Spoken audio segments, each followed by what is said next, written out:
Amém. Aproveitando que a maioria está de pé, abra sua Bíblia comigo, por favor, em 2 Timóteo, capítulo 4.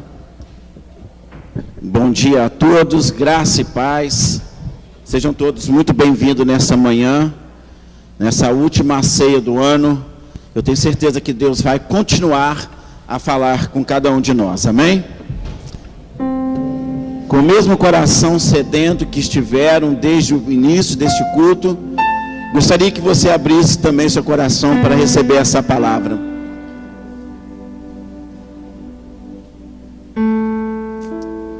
Segundo Timóteo, capítulo 4.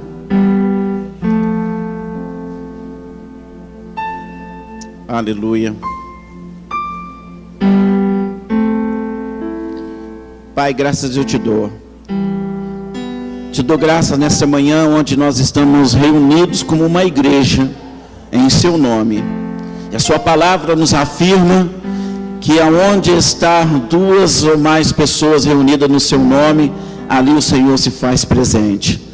Então nós temos a absoluta certeza que o Senhor está nesta manhã conosco, que o Senhor, Pai, já se revelou a nós nesta manhã, através da palavra de abertura, através de cada louvor, através de cada ato que profeticamente fizemos aqui nesta manhã, o Senhor se fez presente no nosso meio. Quero, Deus, tributar ao Senhor nesta manhã toda a honra, toda a glória e todo o louvor ao teu nome, porque tu és digno de receber a nossa adoração. Toma este homem, toma esta mulher em tuas mãos, toma este jovem, esses adolescentes, essas crianças, ó Deus, em tuas mãos. Meu Pai, que as nossas vidas sejam pelo Senhor, ó Deus, cheias do teu Espírito Santo. Que o Senhor nos encha agora, ó Pai, da tua santa presença, ó Pai. De maneira que não esteja nenhum lugar em nossas vidas vazio, mas preenchidos pela glória do Senhor. Sopra, sopra, Senhor. Assopra o teu Espírito Santo nesta manhã sobre a tua igreja. Assopra sobre cada família aqui, Senhor, representado, o teu Espírito Santo. Em nome do Senhor Jesus. Em nome do Senhor Jesus. Repreende, ó Pai, o inferno. Repreende, ó Pai, os demônios. Repreende toda a retaliação, ó Pai, contra a tua palavra nesta hora. Que nada, ninguém venha nos impedir de recebermos a tua palavra, e que ela produza em cada um de nós, ó Pai, o fruto pela qual ela vai ser liberada. No nome de Jesus nós oramos e agradecemos ao Senhor. A igreja diga amém. Glória a Deus. 2 Timóteo capítulo 4, versículo de número 6. Diz assim. Assim que eu acabar de ler o versículo, eu gostaria que você deixasse ele aberto, porque nós vamos estudar essa passagem. Porque eu já estou sendo oferecido por aspersão de sacrifício. O tempo da minha partida está próxima. Acabei o bom combate, acabei a carreira, guardei a fé. Desde agora, a coroa da justiça me está guardada, a qual o Senhor, justo juiz, me dará naquele dia. Não somente a mim, mas também a todos os que amarem a sua vinda. Você pode repetir comigo? Desde agora, a coroa da justiça me está guardada, a qual o Senhor, justo juiz, me dará naquele dia. E não somente a mim, mas também a todos os que amarem a sua vinda. Diga para o seu irmão, não é a vida, é a sua vinda. Amém? Você vai entender isso daqui a pouquinho. Pode se assentar. Glória a Deus. Eu quero pedir a sua máxima atenção nessa hora, para a gente estudarmos essa passagem de 2 Timóteo, capítulo de número 4. Nós já sabemos que o apóstolo Paulo, ele tinha um jovem pupilo dele, um jovem muito amado por ele, o qual ele estimava muito e dizia que ele era o seu filho amado, né? O filho na fé. Paulo tinha um carinho muito especial por esse menino e quis prepará-lo para as coisas futuras, para as coisas que estavam por vir sobre a vida dele. Paulo, já sendo um apóstolo doutrinado, experimentado nas batalhas, tanto elas físicas e principalmente as batalhas espirituais, estava aqui chamando esse jovem rapaz, Timóteo, para que ele atentasse para algumas coisas que ele queria que ele soubesse e preparasse ele para essas coisas. Assim como um bom pai se preocupa com a educação do seu filho e de orientá-lo para viver a vida honestamente, dignamente, como um homem, como uma pessoa digna e honesta diante da sociedade, Paulo estava fazendo a mesma coisa com Timóteo. É bem verdade que ele não agia assim somente com Timóteo, ele agia assim com todos os cristãos, amém? Mas em especial ele fala com Timóteo. Por que ele fala com Timóteo? Porque ele já visualizava que Timóteo seria o seu substituto na proclamação do Evangelho, e ele estava dando algumas orientações a Timóteo. O versículo 1, que nós não lemos, mas vamos falar sobre ele agora, começa dizendo assim: conjuro-te, pois diante de Deus e do Senhor Jesus Cristo, que há de julgar os vivos e também os mortos, na sua vinda e no seu reino. Paulo está dizendo para Timóteo, chamando a atenção de Timóteo, que o julgamento, ele é certo, virá pela parte de nosso Senhor.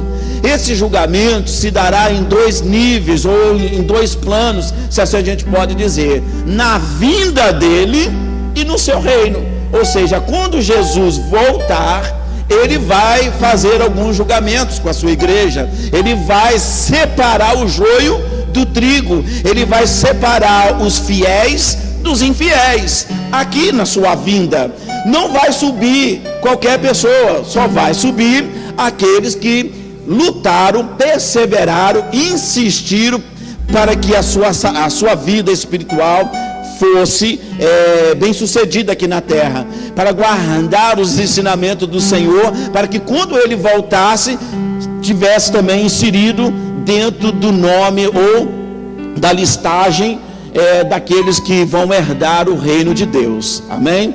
Paulo estava dizendo que nessa vinda ele faria julgamento, mas também faria no seu reino.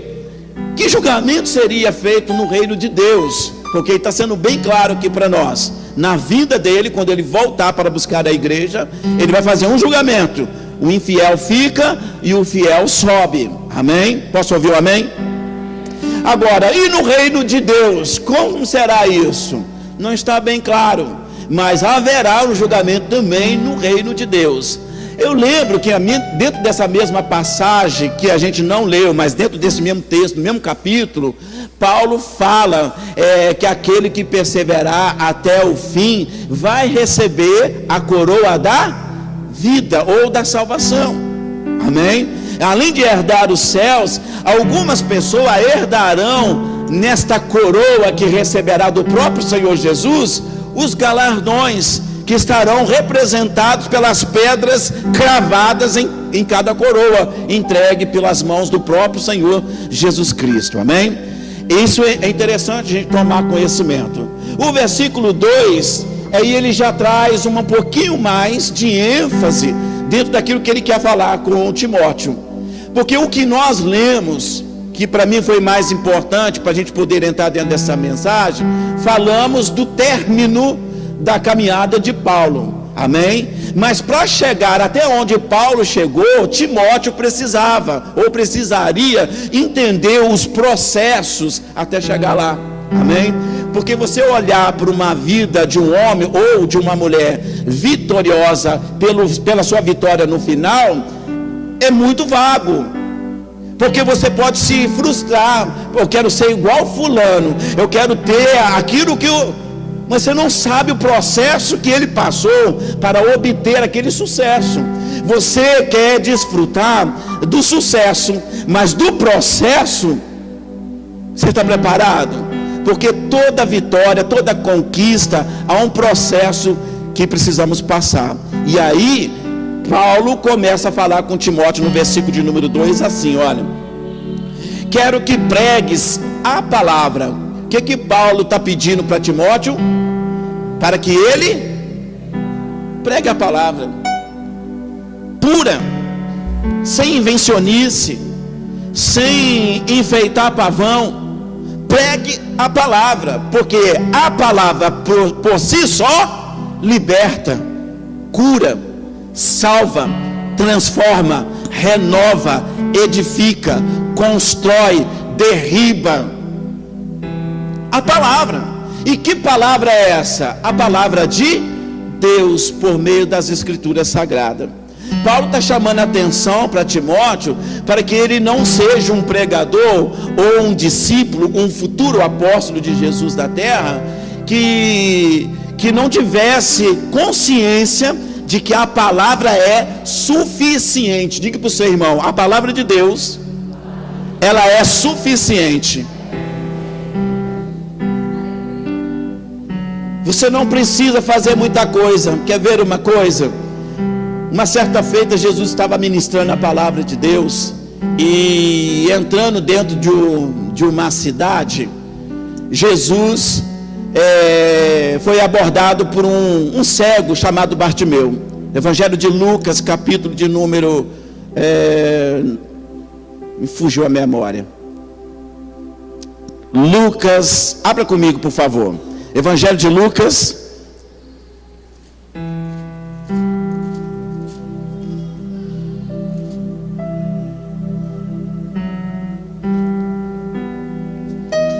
vamos achar aqui.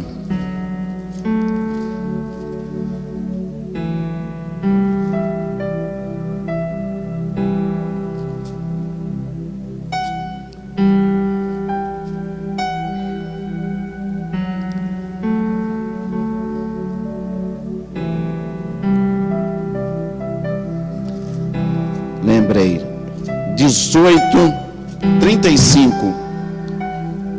E aconteceu que, chegando ele perto de Jericó, estava um certo cego assentado junto do caminho mendigando, e ouvindo passar a multidão, perguntou o que era aquilo, e disseram que Jesus o Nazareno passava por ali. Então clamou dizendo: Jesus, filho de Davi, tem misericórdia de mim. E os que iam passando repreendiam-no para que calasse, mas ele clamava ainda mais: Filho de Davi, tenha misericórdia de mim. Então Jesus, parando, o que Jesus fez? Parou, mandou que trouxesse-lhe o mendigo, ou o cego, e levaram até a presença. E Jesus, no versículo 41, disse para ele: o que queres que eu te... E disse ele: Senhor, que eu veja. E Jesus lhe disse: vê, a tua fé te...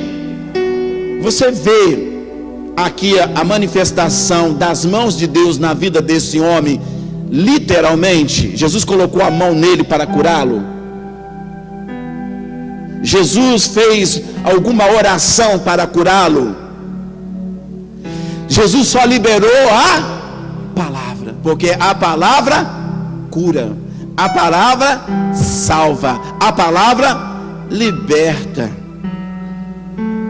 Numa outra passagem, eu vejo a mulher do fluxo de sangue, desesperada pela sua cura, que há 12 anos ela via sofrendo, sai de casa determinada: se eu não somente tocar na orla do seu manto. Pergunta para o teu irmão: você sabe por que ela preferiu, ela desejou tocar na orla do manto? Porque ela não queria contaminar o mestre. Eu não quero tocar nele, porque se eu tocar nele, imunda ele será, porque eu sou uma mulher imunda. Mas se eu tocar na orla do manto dele, eu serei Ela já recebeu a cura quando ela saiu de casa determinada desse jeito. Todas as vezes que você sai da sua casa determinado a ouvir a palavra de Deus, liberada pela vida do ministrante, seja ele pastor, apóstolo, membro, um diácono, um evangelista, um missionário, um presbítero, seja quem for, ao liberar a palavra que não é dele, é do Senhor, seja curada. E se você está enfermo e você tomar posse, você é curada. Ela só ouviu falar, e ouviu falar de Jesus que estava naquele lugar. Ela disse assim: se eu for até ele, então somente tocar na orla do manto dele, eu serei curada. Quando ela toca na orla de Jesus, Jesus disse assim: alguém me tocou. Mesmo uma pessoa imunda, para Jesus é alguém. Mesmo sendo essa pessoa vil, pecadora, é alguém especial para Jesus. Jesus não disse: alguém imundo me tocou. Jesus disse: alguém me tocou. Os discípulos, não entendendo muito bem o que Jesus estava querendo dizer, disse assim: ó Senhor, a multidão te oprime, ela te aperta. E o Senhor nos pergunta: quem é que te tocou? É impossível, no meio dessa multidão toda, dizer para o Senhor quem é que te tocou. E Jesus repreende a Pedro e diz para ele assim: Pedro, alguém me tocou. Esse toque fez sair de mim virtude para eu curar essa pessoa. Jesus estava dizendo para eles: essa pessoa que me tocou crê que eu sou filho de Deus e que tenho poder para fazer na vida dela o que a medicina há 12 anos não pôde fazer. Alguém que me tocou pela fé acredita que na liberação da minha palavra ela será curada. E Jesus insistiu, a ponto dessa mulher não ter mais como se esconder no meio da multidão. A Bíblia diz que ela disse: Senhor, fui eu quem te tocou. E Jesus disse para ela o que? Chamou ela: vem cá que eu vou fazer uma oração de cura, eu vou impor as mãos, eu vou te ungir com o óleo da unção para você ser curada. Foi isso que aconteceu? Não. No mesmo lugar onde ela estava, que ela falou para Jesus de uma certa distância, porque ela era imunda, o objetivo dela era só tocar na orla, ela já conseguiu. E agora ela se afastou e ela percebeu que Jesus estava preocupado com aquela pessoa que tocou nele. Amém? Jesus está preocupado contigo. No seu toque, a cura que você precisa, o milagre que você precisa, pode estar à sua disposição. E Jesus disse assim: alguém me tocou. E ela disse: fui eu.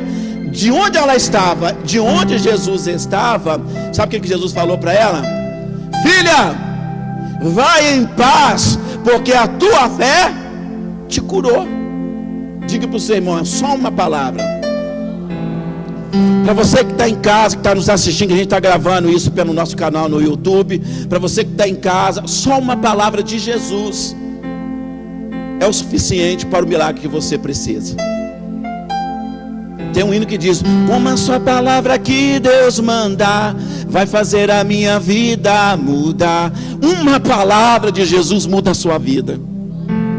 Uma palavra liberada por Deus, por meio do teu filho Jesus, ou por meio de cada um de nós que somos conservos de Cristo nessa obra árdua, mas satisfatória para quem faz, da proclamação do Evangelho. Porque quando nós liberamos a palavra profética de cura e a pessoa é curada, logo a pessoa que é curada fica feliz, também nós que fomos usados pelo Espírito de Deus para manifestar a palavra profética de cura para ela, também ficamos felizes.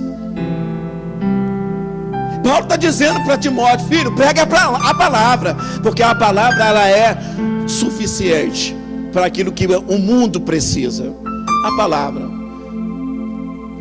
Às vezes nós enchemos muito pavão com a palavra de Deus, e se o povo não entender, não recebe. Então, quanto mais simples for a palavra, quanto mais pura for a palavra, melhor é. Amém? Hoje, nessa última ceia do ano, nesta manhã de domingo, Deus está dizendo para mim e para você: uma palavra minha muda a história da sua vida. Uma palavra minha muda o teu casamento. Uma palavra minha muda a tua saúde. Uma palavra. Não é algumas não, uma palavra. Você tem fé para crer nisso? Amém?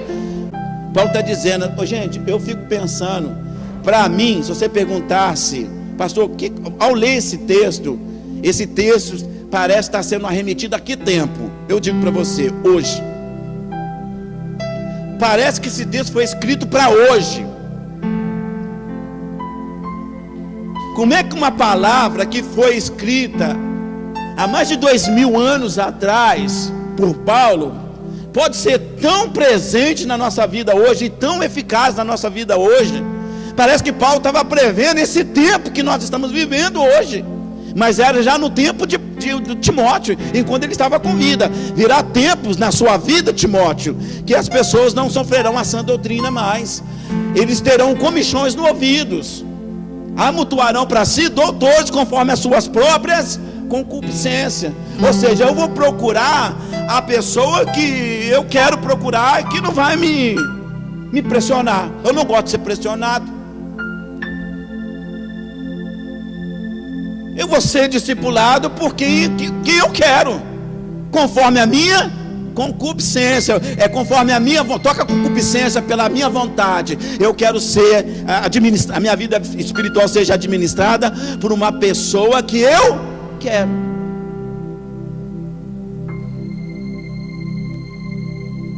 Eu não quero mais ser repreendido pela palavra. Eu não quero mais ser chamado a atenção por conta de que eu fiz ou que deixei de fazer, se é certo ou se é errado. Eu não quero saber dessas coisas.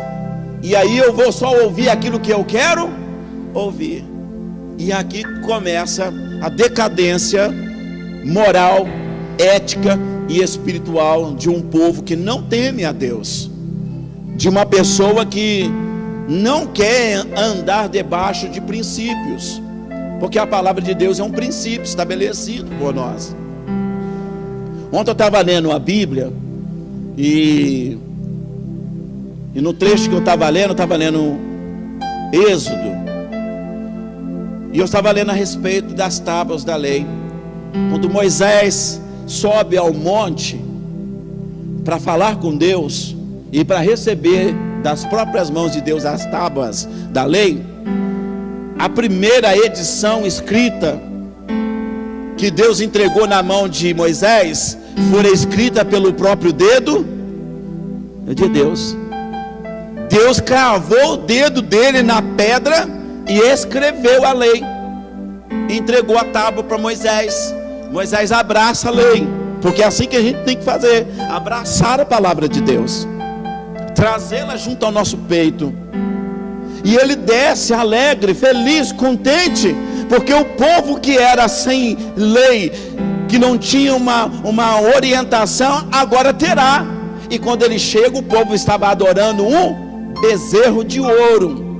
Moisés se indignou com o povo, ele se irritou com a idolatria do povo, porque fizeram deuses conforme o Egito fizera, e ensinou, doutrinou o povo de Deus a adorar a imagem, adorar a outros deuses.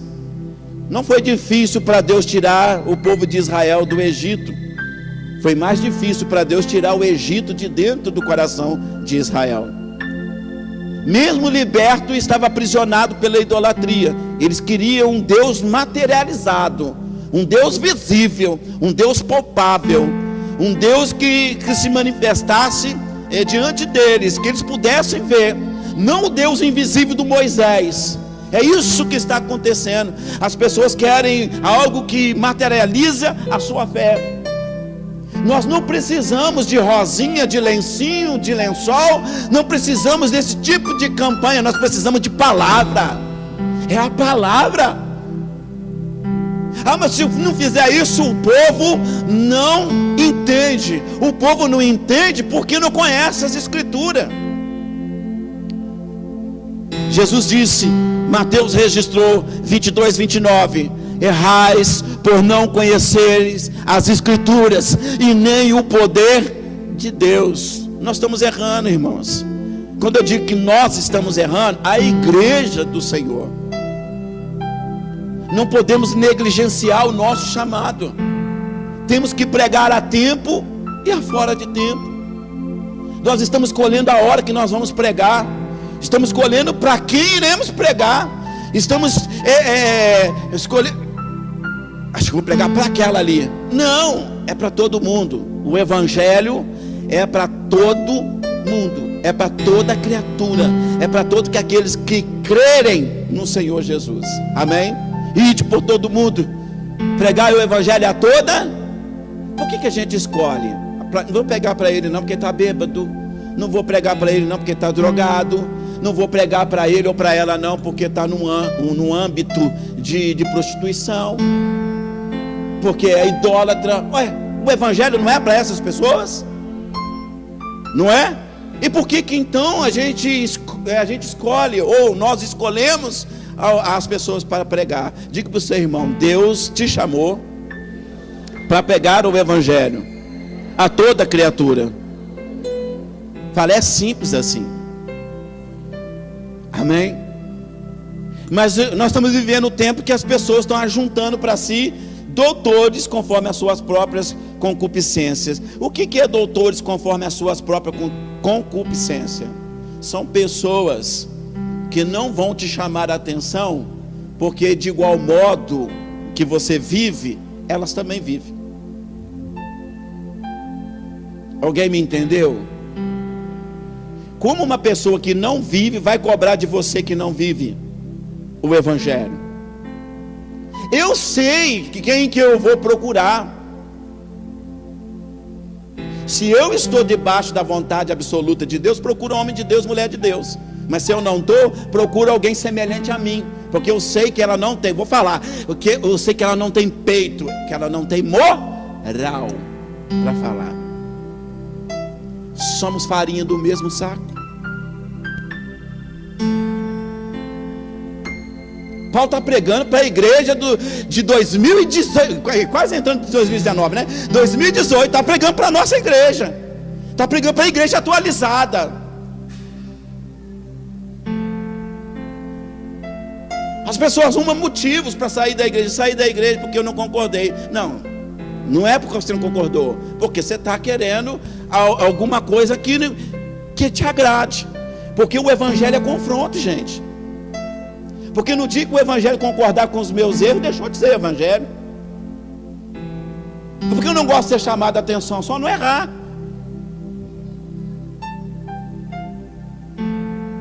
Paulo, no versículo 4, ele diz assim: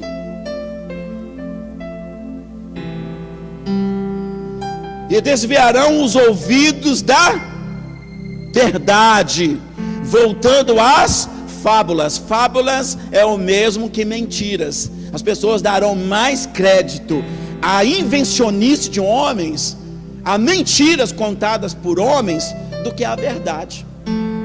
Tem gente que é amante da mentira, como deveria ser amante da verdade.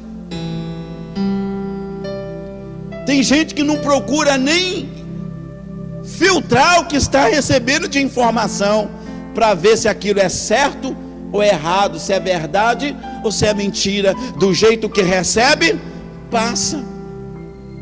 Você precisa colocar um filtro naquilo que você ouve.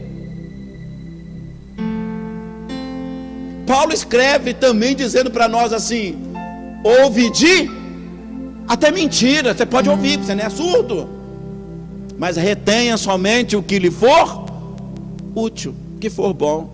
Por que a gente tem uma facilidade de reter coisas ruins? A igreja está se enfraquecendo porque está se absorvendo de coisas ruins. Ao invés de ouvir a verdade, que é a palavra de Deus, ouve comentário de pessoas descompromissadas com a verdade de Deus. Quer ver que eu estou falando a verdade? Passa um capítulo à frente aí, você vai encontrar Tito.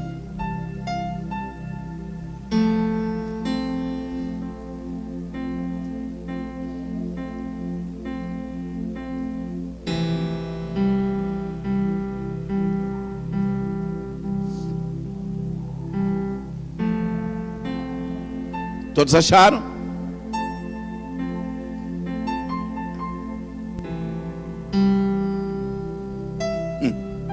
Vê se eu não. Se não é coisa de mim, não. Isso não é coisa que eu estou vendo, não. Somente vendo por vendo, não. Está na palavra.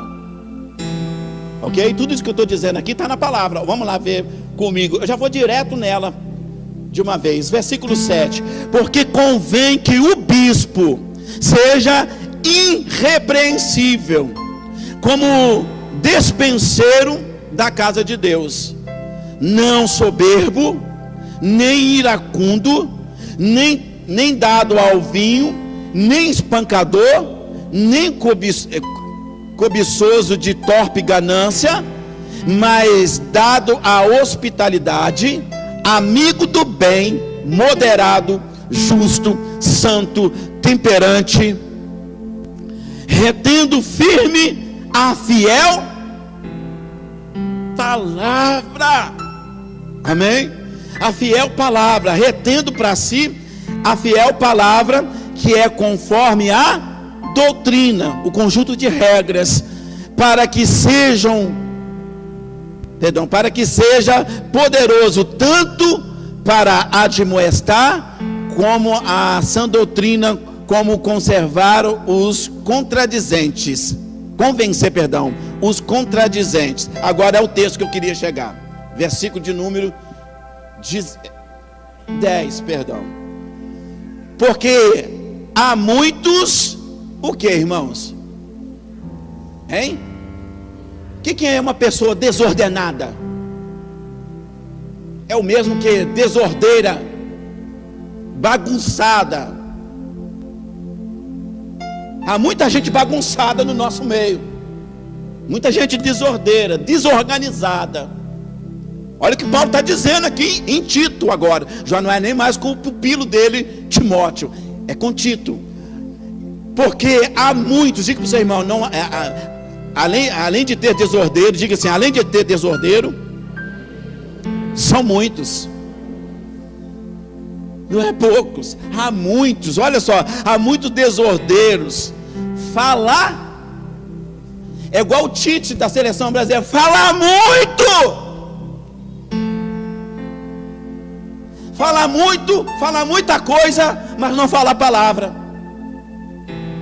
Enche a paciência da gente, mas não enche o coração da gente. É até um bom orador, mas não convence pela ação do Espírito. Falam do que está cheio o seu coração. Pessoas desordeiras, faladores, mas o que? Faladores, ele tem uma coisinha depois disso. Faladores vãos. O que é vãos? Esse vãos aí.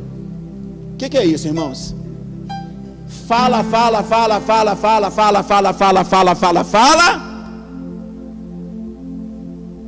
E não falou nada. Sabe aquela pessoa que fica falando muita coisa, quando ela termina de falar, você vai, não entendi nada. Ele até falou muito, mas me convenceu quase nada. Homens desordeiros, faladores, vãos, enganadores, principalmente os da circuncisão. Quem é o povo da circuncisão, gente? Quando Davi se levantou para lutar contra Golias, antes de lutar, ele viu a afronta de Golias durante 40 dias, 40 noites. Amanhecia o dia, não tem homem em Israel para lutar comigo, não. A Bíblia diz que Davi ouviu a afronta de Golias. Ninguém se posicionou, então Davi se posiciona e diz assim: o que está falando esse incircunciso? O incircunciso é um ímpio. O circunciso, ou da circuncisão, somos nós. Aonde está esse enganador, esse falador, esse desordeiro, esse de vã palavras? Ele está aonde? Dentro do povo de Deus. E não são poucos, são muitos, diz a palavra. Mas não basta só isso não, vamos lá. enganadores, principalmente da circuncisão. 11, os quais convém tapar a... Gente, o que Paulo está orientando o Tito aqui? Quando esse tipo de pessoa abrir a boca e começar a falar contigo, tampa a boca dele, cala ele. Como é que eu faço isso hoje? Se eu colocar a mão na boca de uma pessoa, obviamente ela vai se sentir agredida, sim ou não? Será que é assim que Paulo está querendo que a gente fizesse? Propriamente dito, as pessoas vão se sentir ofendidas, mas eu acredito que era assim que ele queria. Tampa a boca dele, não deixa ele falar. Mas hoje, de uma maneira mais civilizada, educada, a gente pode calar a boca de muita gente. Pergunta para mim como? Não ouvindo essas pessoas. Você sabe por que essas bocas que está escrito aqui andam falando? Porque tem gente que anda ouvindo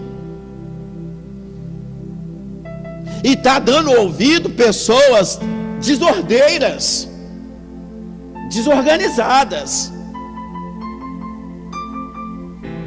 Estão trocando a verdade pela mentira contada. Elas nem procuram fundamento para ver se aquilo que está sendo falado pela pessoa é verdade ou é mentira. Ora, os crentes de Bereia, quando eles ouviam a palavra de Deus ministrada por quem quer que seja, até pelo próprio Jesus, eles iam lá conferir se era verdade. Ora, quem estava falando era Jesus, não havia necessidade de conferir o que Jesus estava falando, mas eles iam lá conferir, para ver se estava escrito mesmo.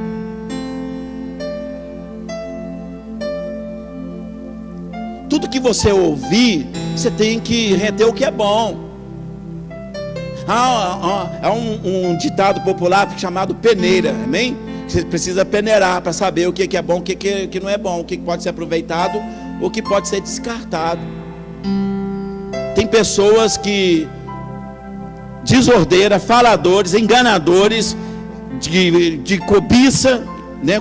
Cobiçadores, pessoas que espancadores, pessoas que são soberbas, pessoas que são cobiços de torpe ganância, que não exercem a hospitalidade, que não é amigo do bem, que não é moderado, que não é justo, que não é santo, que não é temperante, que não retém firme a palavra de Deus e nem a sua doutrina,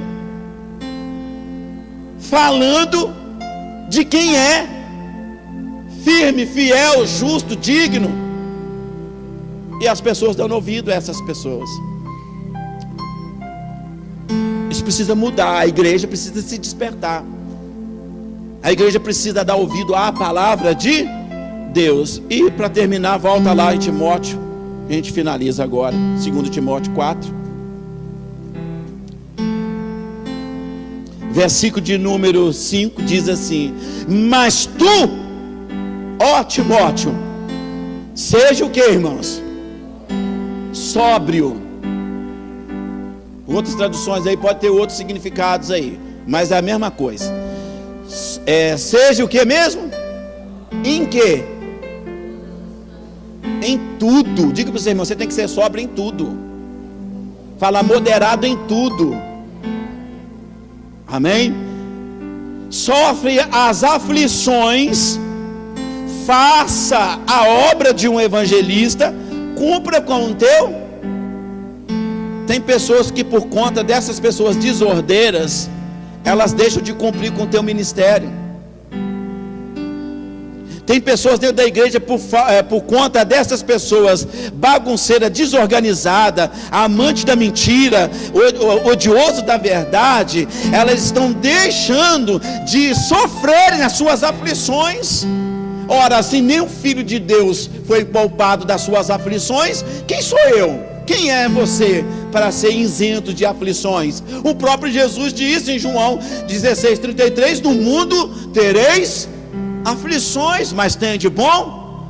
As pessoas não querem, as pessoas querem vitória, mas não querem passar pelas as aflições que a vitória exige da gente. Eu quero ter o que aquele tem, mas você tem que passar pelo processo que ele passou. Você pode ter o que o Derli tem? Sim ou não? Sim. Como é que ele conquistou isso? Houve um processo, houve um caminhar. Está a fim de percorrer o mesmo caminho?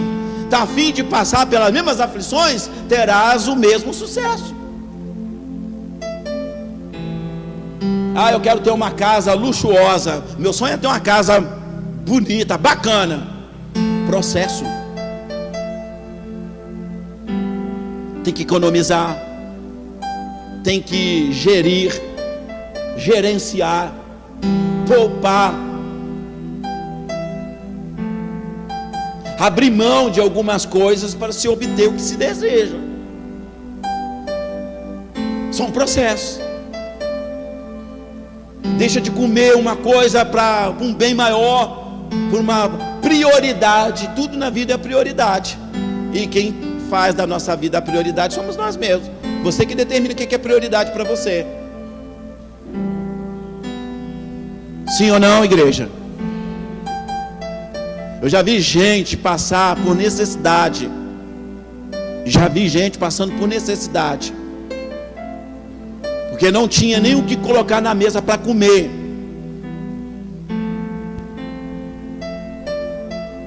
Mas compra um tênis de R$1.000. Prioridade. O tênis vai te encher a barriga. Ué, não é? Eu preferiria comprar em compras, R$1.000 em compras, porque era a minha prioridade. Mas tem gente que não, porque é meu sonho ter, então eu vou ter prioridade. Não pode reclamar da vida também. Amém? E finalizamos aí que ele diz aí, versículo 6: porque eu já estou sendo oferecido por aspersão de sacrifício, e o tempo da minha partida está próxima. O que Paulo está dizendo com ele? Eu vou morrer, meu tempo está chegando. E antes de eu ir, eu precisava falar isso com você, para eu ser um bom discipulador.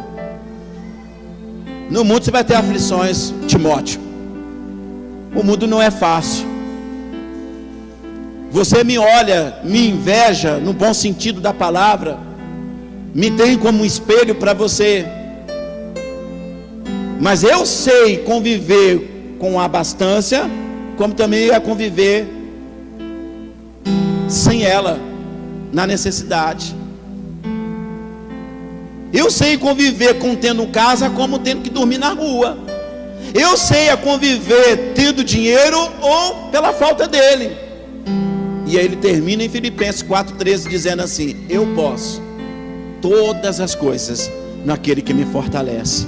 Em Cristo eu posso todas as coisas. Em Cristo eu passo pelas aflições da falta do dinheiro, mas eu não abandono a Jesus. Passo pela aflição da falta de alimento abundante dentro da minha casa, mas eu não abandono Jesus. É o que Paulo está dizendo. Quer ver uma coisa, para a gente encerrar? Quem gostaria de ter uma vida igualzinha a de Paulo? Ou ser um homem ou uma mulher usada por Deus como Paulo foi? Levante a mão. Tem gente ponderando já. Você sabe que eu vou fazer a pergunta, né? Está preparado para passar pelas aflições que Paulo passou? Serás tão usado quanto ele foi. Vivia preso, sem causa alguma, não reclamava não.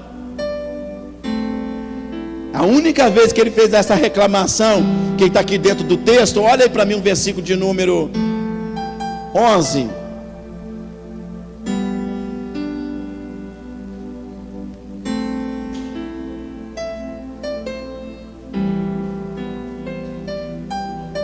Não, vamos no 9 aí. Procura vir ter comigo depressa, porque Demas me desamparou, amando o presente, o mundo.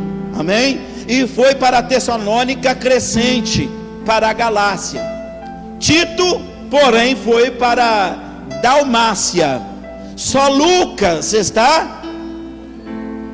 Toma Marcos e traga-o ou traze-o contigo, porque me és muito útil para o... Você sabe quem era esse Marcos aqui? Você sabe quem era esse Marcos?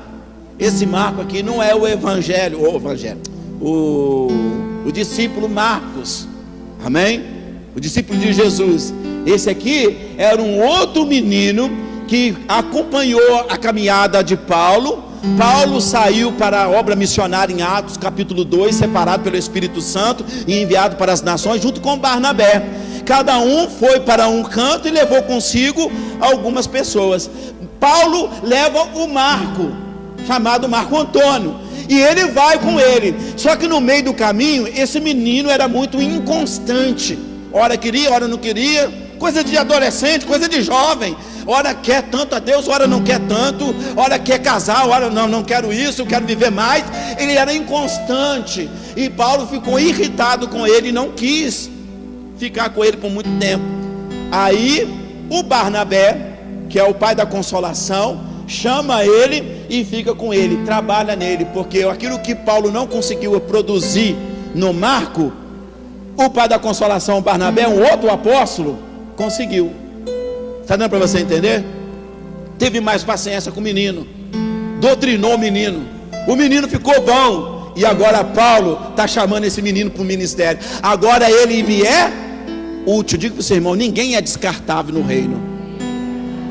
Até Paulo teve que aprender isso. Ninguém é descartável. Ele julgava que esse menino não daria para nada, por isso abandonou o menino. Não quero que você me acompanhe, você está atrasando a minha caminhada, o trabalho que Deus me confiou. Aí Barnabé, vem para cá, Marco, que eu vou ter paciência contigo. Vem para cá, Marco, que eu vou te ajudar, vou te orientar. E preparou e voltou a servir a Paulo de novo. Eu vejo a humildade de Paulo para receber esse menino de novo. Tipo assim, eu errei no meu julgamento contigo, achei que você não andava para o negócio. Está dando para entender? Fica de pé, por favor.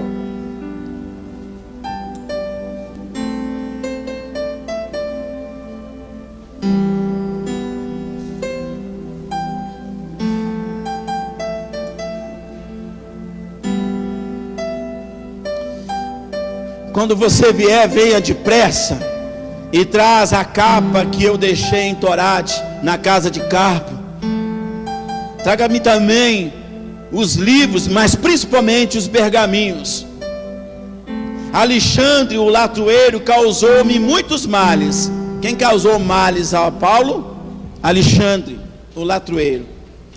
Senhor, me pague segundo as suas obras. Paulo fez alguma coisa com esse latoeiro? Com Alexandre? O que ele disse para Timóteo? Vai ter gente que vai te causar mal. Tem gente que vai ser pedra de tropeço para você. Não precisa fazer nada não. Deixa que o Senhor retribui a ele o que ele faz contigo. Se bem, bem, se mal, mal. Amém? Feche os seus olhos. Pai, que nesta manhã, na nossa ceia final, última ceia de 2018, que essa palavra que foi ministrada aos nossos corações produza fruto digno de arrependimento em nossos corações. Ainda que haja dificuldade dessa palavra entrar no coração, na vida de algum ou de alguma pessoa, Pai, o Teu Espírito Santo, a Tua palavra diz que nem toda advertência ao tempo presente é recebida com bom grado.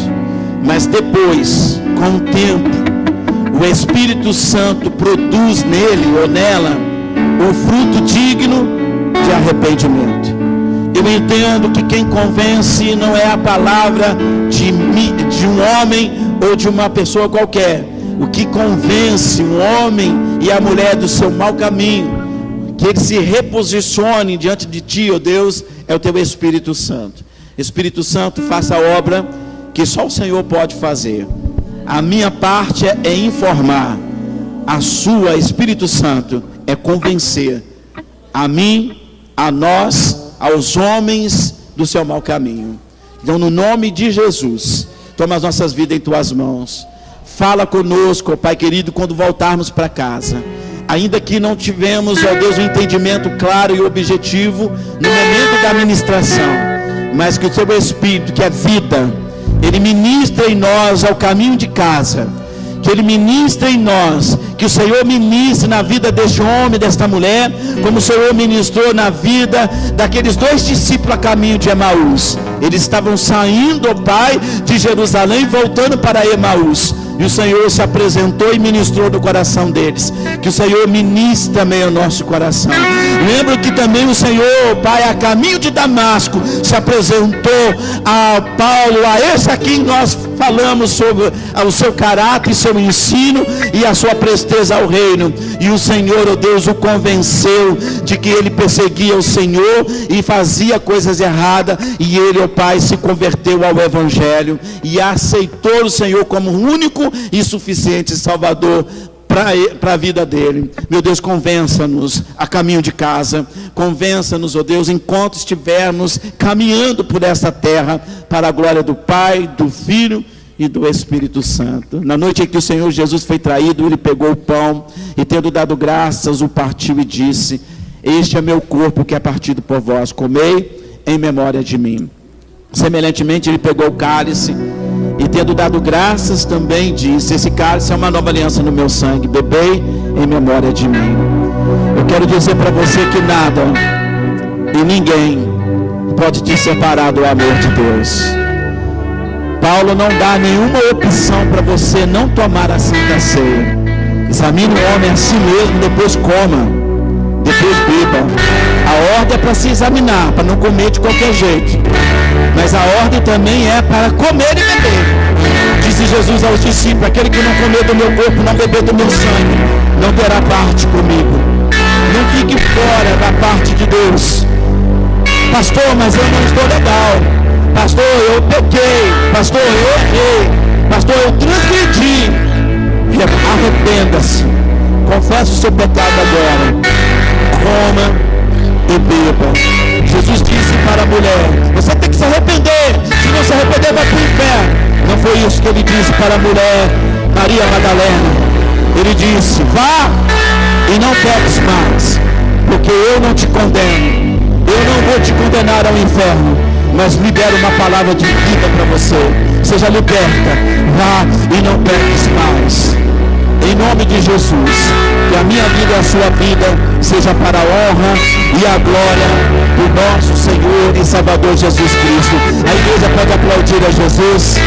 Você que recebeu essa palavra no seu coração, libere um brado de glória a Deus. Aleluia. Oh Deus, muito obrigado por esta palavra.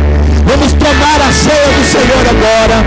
Vamos, ó Pai querido, rasgar o coração e pedir perdão ao Senhor, em nome de Jesus. Já sirvam a ceia do Senhor.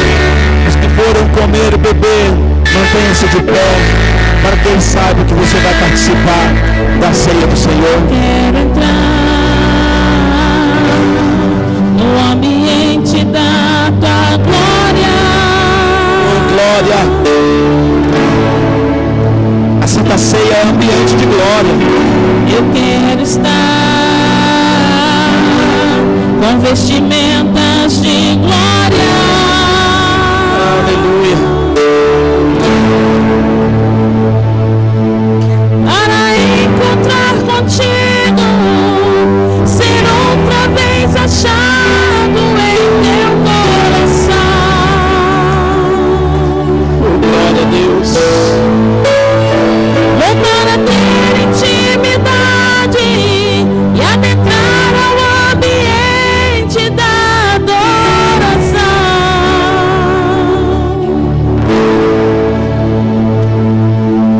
onde anjos e homens te adoram, onde anjos e homens exaltam a tua majestade. Glorifique a Deus com a sua vida. Participe da ceia. Onde anjos e homens te adoram, onde anjos e homens exaltam a tua majestade.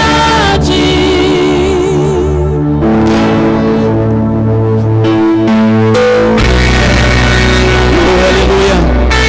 Disse Paulo: combati o bom combate, acabei a carreira, mas guardei a minha fé. Não desista, combate o seu bom combate. na tua vida, com o teu ministério. Conclua ele e guarda a sua fé. Aleluia. Glória a Deus. Antes de cearmos no ambiente da tua glória. Ambiente de glória a Deus. Eu quero estar de glória.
Senhor Jesus Cristo, que há de julgar os vivos e os mortos na sua vinda e no seu reino.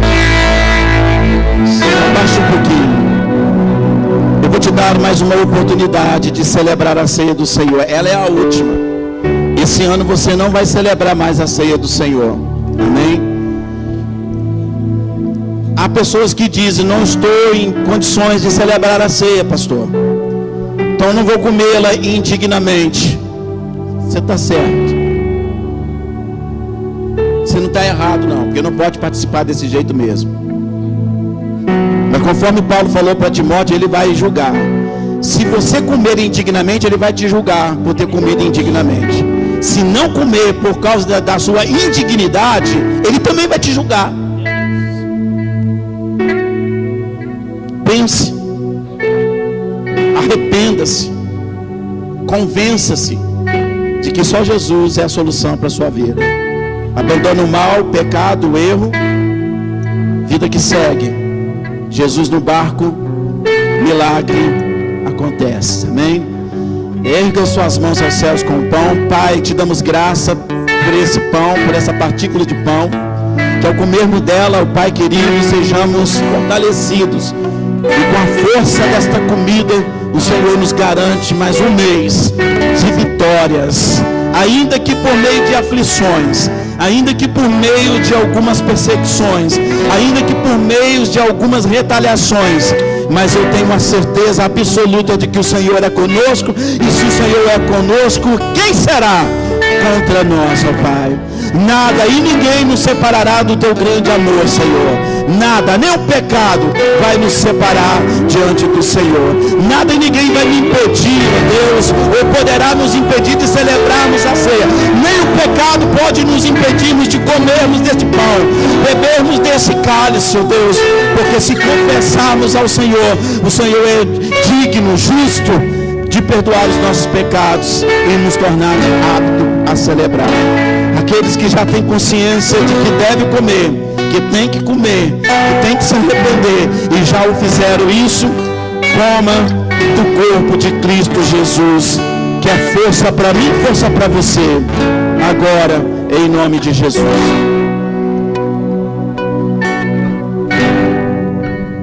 Semelhantemente, depois de ter comido, ele pega o cálice ergue aos céus e dá graças a Deus. Este cálice é uma nova aliança no meu sangue. Comei, bebei, em memória de mim. Esse cálice, igreja do Senhor, ela representa o que mesmo? O que o cálice do Senhor representa? Uma nova aliança. Uma nova aliança só vive quem arrepende dos seus pecados. A nova aliança só é estabelecida na minha vida e na sua vida se você participa desse ato. Se você quer que Deus te restaure, nunca deixe de celebrar a ceia do Senhor. Arrependa-se, porque pecador por pecador todos nós somos. Arrependa-te e siga com Cristo, amém? Toca com o seu irmão que está do seu lado, quero tocar com a minha esposa aqui. Em seguida beba e eu já vou dar a bênção apostólica. Te amo em Cristo Jesus. Amém. Que nossa filha. Filhota, vem cá no papai.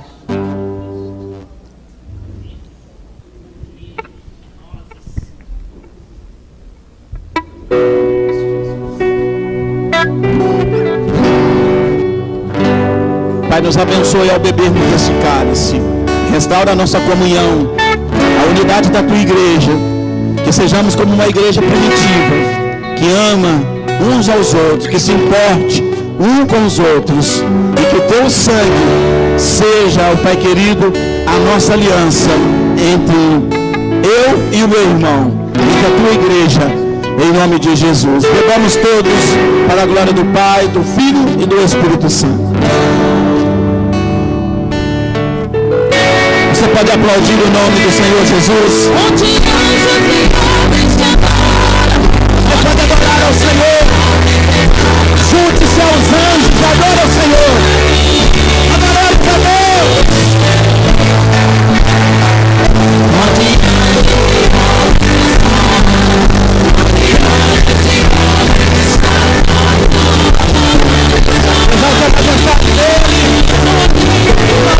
Que Deus te abençoe. Que Deus te guarde. Que Deus te proteja debaixo das tuas asas.